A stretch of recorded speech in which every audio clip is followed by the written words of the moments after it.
খুব সহজে বিভিন্ন পদ্ধতিতে পানির মতো সহজভাবে রুটি বানাতে পারবেন, সেই আইডিয়াগুলোই আজকে থাকছে। আশা করি চ্যানেলটি সাবস্ক্রাইব করে মুক্তাজ ডেইলি ব্লগ চ্যানেলের সাথেই থাকবেন, তাহলে দারুণ দারুণ রুটি বানানোর আইডিয়া জানতে পারবেন। প্রথমত বেলুন পিঁড়িতে আমি তেল লাগিয়ে নিচ্ছি। তো তেল লাগিয়ে নিলে এই কাজটা কিন্তু খুবই সহজ হয়। দেখা যায় যে আমরা রুটির যখন খামি করতে যাই তখন হাত ব্যথার কারণে বা হাতে ধরতে হবে, বিভিন্ন নখে লাগবে, এই কারণে করতে চাই না। তো খুব সহজ পদ্ধতিতে হাত ছাড়াই কিন্তু এভাবে করতে পারবেন, শুধুমাত্র বেলুন পিঁড়ি দিয়ে। তো এই গোলাটা তৈরি করতে হলে অবশ্যই এই বেলুন পিঁড়িতে তেল মেখে নেবেন আগে, তারপরে পিঁড়ি দিয়ে এটা বেলে নেবেন। এভাবে করে রুটির অনেক সুন্দর খামি তৈরি করা যায়। সেটা যদি আপনি না করেন কোনোভাবেই বুঝতে পারবেন না কত যে সহজ। অনেক সময় হাত ব্যথার কারণে এটা করা যায় না, মানে খুব জোরে জোরে মরতে হয়। তো এই বেলুন পিঁড়ি দিয়ে এটা এতটা সহজ হয়, আপনি না করলে কিছুতেই বুঝতে পারবেন না। মুহূর্তের মধ্যে খামিটা তৈরি হয়ে যায়। এটা যদি না করেন তাহলে বুঝতে পারবেন না। আইডিয়াটা আপনারা অবশ্যই কাজে লাগবেন, কারণ আপনাদের রুটি বানানো খুবই সহজ হয়ে যাবে এই পদ্ধতিতে। আমরা গৃহিণীরা যারা আছি সকালবেলা ঘুম থেকে উঠেই রুটি বানাতে হয়। বাঙালিরা রুটি খেতে সকালে খুবই পছন্দ করে, তো আমরাও তার ভিডিও নয়। তো সেই কারণেই বলছি, এই সুন্দর সুন্দর গোলাগুলো যদি তৈরি করতে চান তাহলে এই পদ্ধতিতে করতে পারেন। তো এই তো কয়েকটা বেলা দেওয়া মাত্রই কিন্তু এই খামিটা প্রস্তুত হয়ে গেছে। এখন জাস্ট একটু ফোল্ড করে নিলেই দেখতে পারবেন কত সুন্দর একটা খামিতে রূপান্তরিত হয়ে গেছে। এটাতে একটু তেল দিলে আরও সুন্দর হবে। তো আমি আপাতত তেল দেইনি, যেহেতু বেলুন পিঁড়িতে তেল দেওয়া আছে। তো দেখুন একটু মথে নেওয়ার পরই হালকা কতটা সুন্দর, এই তো দেখুন এখন এটা দিয়েই কিন্তু সুন্দরভাবে একটা রুটি তৈরি হয়ে যাবে। এই তো আইডিয়াটা কেমন লেগেছে অবশ্যই জানাবেন, এবং ভালো লাগলে চ্যানেলটি সাবস্ক্রাইব করে নেবেন। ফেসবুক থেকে দেখে থাকলে ফলো দিতে ভুলবেন না। খামি তৈরির আরেকটা পদ্ধতি দেখাচ্ছি। একটা পলিতে এই রুটির যে গোলাগুলো সেগুলো কিন্তু নিয়ে নেবেন। আমি সিদ্ধ আটা রুটির গোলাগুলো পলির ভেতরে ভরে নিচ্ছি। এটাও কিন্তু খুব সহজ পদ্ধতি, অনেকেরই অজানা, তাই জানিয়ে দিচ্ছি যে হাত দিয়ে মথা ছাড়াও কিভাবে রুটির খামি তৈরি করা যায়। তো এই তো পলিতে কিন্তু ভরে নিয়েছি। এটা যেহেতু গরম থাকে, গরম অবস্থায় রুটির খামিটা এটা গোলানোটা অনেকটাই কঠিন হয়ে পড়ে, তাই একটা গ্লাস দিয়ে এই যে পলিতে ভরে রেখেছি এগুলো একটু মথে নেবেন। ঠিক এইভাবে হাত দিয়ে, গরম থাকা অবস্থায় হাত দিয়ে দ্রুত করা যায় না। তো দ্রুত যদি কাজটা করতে চান তাহলে অবশ্যই একটা পলিতে ভরে তারপর এই গ্লাস দিয়ে এভাবে মথে নেবেন, তাহলে গরমের আর সমস্যা হবে না, পলিটাও কিচ্ছু হবে না, এবং হাত দিয়ে গরমটা ধরার কোনো ঝামেলাই থাকবে না। তো এই তো অলরেডি খামে কিন্তু আমার তৈরি হয়ে গেছে শুধুমাত্র গ্লাস দিয়ে আর পলি দিয়ে। এখন বের করে দেখাচ্ছি যে এটা কতটা সুন্দর একটা খামিতে রূপান্তরিত হয়েছে। হাত দিয়ে কোনো প্রকার ঘষা মাজা কিচ্ছু করতে হয়নি। তো এই তো এটাতে একটু তেল দিয়ে দিবেন, তাহলেই দেখবেন একদম আপোষে চলে আসবে। তো এই তো আরেকটা গোলা কিন্তু তৈরি হয়ে গেছে। এই পদ্ধতিটাও কিন্তু অনেক কাজের, তাই আপনাদের সাথে শেয়ার করলাম। এবারে বন্ধুরা আমি দেখাচ্ছি যে বালিশের কাভার নেই। কোলবালিশের এই কাভারটা বারান্দায় নাড়ার পর বাচ্চারা নিচে ফেলে দিয়েছে বা বাতাসে চলে গিয়েছে, তারপর থেকে এটা খালি অবস্থায় আছে। তো একটা ওড়না দিয়ে, পুরনো যে ওড়না আছে সেটা দিয়েই কিন্তু আমি এটা একটা কাভার বানিয়ে নিব। তো এই তো বালিশের যে নিচে ওর পুরনো ওড়না দিয়েছি সেটা কিন্তু আমি বালিশে ফোল্ড করে নেব। তো সেটা কিভাবে নিচ্ছি দেখাচ্ছি আপনাদের। এই তো দুই পাশে আমি কাপড়গুলো ফোল্ড করে দিব। যেহেতু এটা বড় ওড়না তাই আমি দুই পাশে এভাবে ফোল্ড করে দিব, যাতে করে যে নিচের অংশটা থাকে সেটা যেন বেশি বড় না থাকে। তো ফোল্ড করে নিয়েছি যেহেতু বড় ওড়না। তারপর এটা আস্তে আস্তে নিচের দিকে ফোল্ড করে নিচ্ছি। এই তো পুরোটাই ফোল্ড করা হয়ে গেছে। এখন দুইটা রাবার ব্যান্ড দিয়ে আটকে দিলেই কিন্তু কোলবালিশের একটা কাভার তৈরি হয়ে যাবে। এই তো আমি কিন্তু দুইটা রাবার ব্যান্ড নিয়ে নিয়েছি, এখন জাস্ট উপরে একটু লাগিয়ে দিব। এই তো সুন্দর একটা কোলবালিশের কাভার তৈরি হয়ে যাচ্ছে।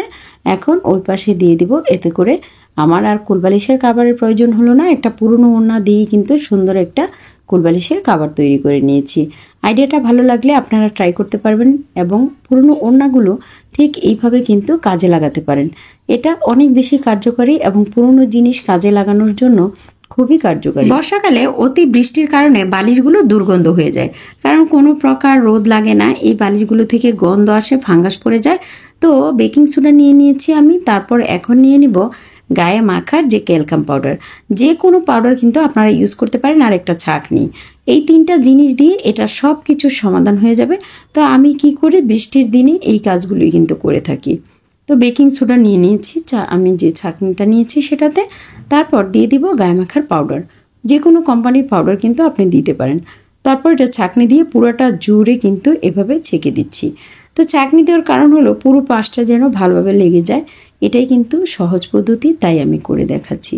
তো এই তো পুরো বালি জুড়ে কিন্তু লেগে গেছে। এভাবে 5-10 মিনিট রেখে দেওয়ার পর একটা যে বিছানার ঝাড়ু থাকে ওই বিছানার ঝাড়ুটা দিয়ে ঝেড়ে নিলে কিন্তু এটার যে সুতা ওই সুতার ফাঁকে ফাঁকে কিন্তু ভরে যায় এগুলো। এই তো ঝাড়ু দিয়ে 4-5টা ছড়িয়ে ছড়িয়ে দিচ্ছি, এতে করে বালিশের যে ফাঙ্গাস থাকে সব নষ্ট হয়ে যায় এবং দুর্গন্ধ দূর হয়ে যায়। এবারে বন্ধুরা আমরা যখন বাসায় রসুন আদা এগুলো কোনো তরকারিতে দিয়ে থাকি, দেখা যায় রসুন ছিলতে অনেকটা সময় লাগে, নখ নষ্ট হয়ে যায়, নখ ব্যথা করে। একটা পলির ভেতরে এভাবে রসুন ঢুকিয়ে যদি পুঁতা দিয়ে ছেঁচে নেওয়া যায় তাহলে রসুনের খোসাটা খুব দ্রুত বের হয়। রসুন ছিলতে গেলে অনেক বেশি প্যারায় পড়তে হয়, ঝামেলায় পড়তে হয়, সময় লাগে। তাই এখন মোবাইলের যুগে কারো এত সময় নেই, অনেক বেশি ব্যস্ত সবাই মোবাইল, টেলিভিশন এবং বিভিন্ন বিনোদন নিয়ে। সেই কারণে রসুন ছেঁচতে হলে এভাবে কিন্তু আপনারা পলিথিনে নিয়ে তারপর পুঁতা দিয়ে ছেঁচে সেটাকে খুব সহজে খোসা ছাড়িয়ে নিতে পারেন। এটা কিন্তু অনেক ভালো এবং ইউনিক একটা পদ্ধতি, যেটা নাকি আপনার কাজকে সহজ করবে এবং গৃহিণীদের সময়কেও বাঁচাবে। তো এই কাজগুলো কিন্তু আপনি ট্রাই করতে পারেন আমার এই ভিডিও দেখে। যদি একটু হলেও উপকার পান সবার মাঝে ভিডিওটি পৌঁছে দিবেন, ছড়িয়ে দিবেন, তাহলে সবাই দেখার সুযোগ পাবে। এবারে শেয়ার করব আরেকটা আইডিয়া। আমরা যখন রসুন দিয়ে কোনো কিছু রান্না করতে যাই দেখা যায় যে রসুনটা ব্লেন্ডার করা থাকে না বা বাটা পিষার সময় থাকে না। তো একটা পলিতে এভাবে রসুনটা ভরে পুঁতা দিয়ে ছেঁচে নিলেই কিন্তু অনেক বেশি ম্যাশ হয়ে যায় এবং পাটা পুতার বাটাবাটির ঝামেলা এবং ব্লেন্ডারের কোনো প্রকার ঝামেলা থাকে না। তাই বন্ধুরা আপনারা এই কাজটা কিন্তু করতে পারেন খুব সহজে এবং দ্রুত। যদি এই কাজটা করতে চান তাহলে পলির ভেতরে এই রসুনটা বা আদাটা ভরে এভাবে বেটে নেবেন, কোনো প্রকার পাটার ঝামেলা থাকবে না। তারপর এখানে যে ব্লেন্ডার ইউজ করতে হয় সেটাও কিন্তু লাগবে না, কারণ সময়ের স্বল্পতার কারণে বা সময় বাঁচাতে চাইলে এই কাজটা করতে পারেন। হুট করে আপনার রসুন বাটা লাগবে, আদা বাটা লাগবে, তো এই কাজটা করে নেবেন, কারণ এটা করে নিলে খুব সহজে এটা থেতলে নিতে পারবেন এবং কাজটাও কিন্তু হয়ে যাবে। এই তো দেখুন কতটা ম্যাশ হয়েছে, আপনারাও কিন্তু এইভাবে ট্রাই করবেন, তাহলে কাজও দ্রুত হবে, সময়ও কম লাগবে। এবারে বন্ধুরা একটা গোলা দিয়ে অনেকগুলো রুটি হবে। অনেক সময় রুটি পাতলা হয় না, এক সমান হয় না, হ্যাঁ, এক একটা রুটি এক এক রকম হয়। তো এরকম একটা বড় গোলা নিয়ে নেবেন রুটির, মোটা করে একটা রুটি বেলে নেবেন। তো মোটা করে রুটি বেলে এটা কিন্তু আমরা খাবো না, এটাকেই এমনভাবে সাইজ করব যাতে করে প্রত্যেকটা রুটি সমান হয় এবং রুটিগুলো পাতলা হয়। এই পদ্ধতিতে রুটি পাতলা করার কিন্তু অনেক বেশি একটা কার্যকরী উপায়। তো দেখতে থাকুন ভিডিওটি, নইলে কিছুতেই বুঝতে পারবেন না যে দ্রুত কিভাবে রুটি বানাবেন, পাতলা রুটি, নরম রুটি, এবং সেটা হবে সমান সাইজ। তো বড় একটা আমি রুটি বেলে নিচ্ছি এবং সেটা হবে মোটা। তো এই তো দেখুন আমি রুটির পাশটা কিন্তু দেখাচ্ছি, এই যে দেখুন কতটা পুরু। তো এই পুরো রুটিটা দিয়ে আমি কি করব, একটা গ্লাস দিয়ে সমানভাবে কেটে নিব। তো কেটে নেওয়া বলতে যে রুটির যে ডো তৈরি করি সেটা কিন্তু আমরা একটা গোলা গোলা করি, তো সেটা না করে একটা রুটিকেই এভাবে গ্লাস দিয়ে কেটে 4টা 5টা 6টা আকারে করে নিলে সবগুলো রুটি সমান হয়, পাতলা হয় এবং ফুলকোও হবে। তো এই তো এটা দিয়ে কিন্তু অলরেডি 4টা হয়েছে। গোলাটা যদি আরেকটু বড় নিতাম রুটিটা তাহলে 5টা 6টাও হতো। তো এই তো 4টা কিন্তু অলরেডি হয়ে গেছে। তো এই 4টা রুটি কিন্তু আমি বেলে আপনাদেরকে দেখাবো যে সেটা কতটা সুন্দর হয়, পাতলা হয় এবং এক সমান হয়। এই তো প্রত্যেকটা ডো কিন্তু সমান হয়ে গেছে। এখন আমি এগুলো বেলে আপনাদেরকে দেখাবো যে এগুলো কতটা পাতলা রুটিতে পরিণত হয়, আর প্রত্যেকটা রুটি কিন্তু সমান হবে। আর রুটি পাতলা হলেই কিন্তু ফুলকো হয় বেশিরভাগ। তো এই তো দেখুন কত সুন্দরভাবে বেলে নিচ্ছি, ডো তৈরি করার কোনো ঝামেলা হলো না এবং গোল হবে রুটিটা আর পাতলা হবে এবং প্রত্যেকটা রুটি সমান হবে। এই তো এই আইডিয়াগুলো যদি ভালো লাগে তাহলে সবার সাথে শেয়ার করে সবাইকে দেখার সুযোগ করে দিবেন। এখনও যারা চ্যানেলটিকে সাবস্ক্রাইব করেনি তারা এক্ষুনি সাবস্ক্রাইব করে পাশে থাকা বেল বাটনটি চেপে দিবেন। এই তো বন্ধুরা দেখুন আপনারা যারা রুটি গোল করতে পারেন না, সমান করতে পারেন না বা পাতলা করতে পারেন না, তারা এভাবে সাইজ করে গ্লাস দিয়ে কেটে নেবেন, তাহলে কিন্তু সমাধান হয়ে যাবে। তো এই তো অলরেডি আমার রুটি কিন্তু তৈরি হয়ে গেছে এবং যথেষ্ট পাতলা হয়েছে। তারপর দেখুন প্রত্যেকটা রুটি কিন্তু সমান হয়েছে, আপনাদেরকে দেখাচ্ছি। রুটি বানানোর পর প্রত্যেকটা রুটি পাতলা এবং সমান হয়ে গেছে। এখন বন্ধুরা আপনাদের সাথে শেয়ার করব এমন একটা আইডিয়া, যে আইডিয়া দিয়ে রুটি গোল করতে পারবেন আরও সহজে। অনেকেরই রুটি গোল হতে চায় না বা তাড়াহুড়া করলে সেই রুটিটা কিন্তু গোল হতেই চায় না।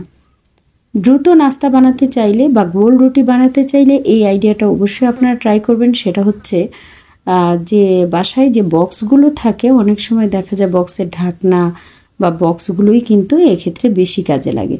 তো সেটা কিভাবে, এই তো আমি এখন একটা টিফিন বক্স নিয়ে নিচ্ছি।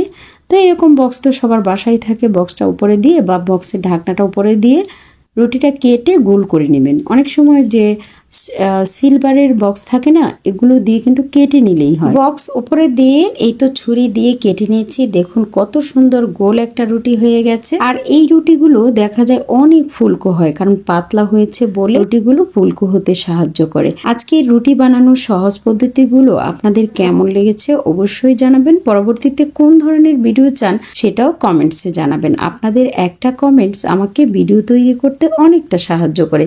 তো বন্ধুরা, আজকের মতো বিদায় নিয়ে নিচ্ছি। সবাই ভালো থাকেন, সুস্থ থাকেন। আল্লাহ হাফিজ। আসসালামু আলাইকুম।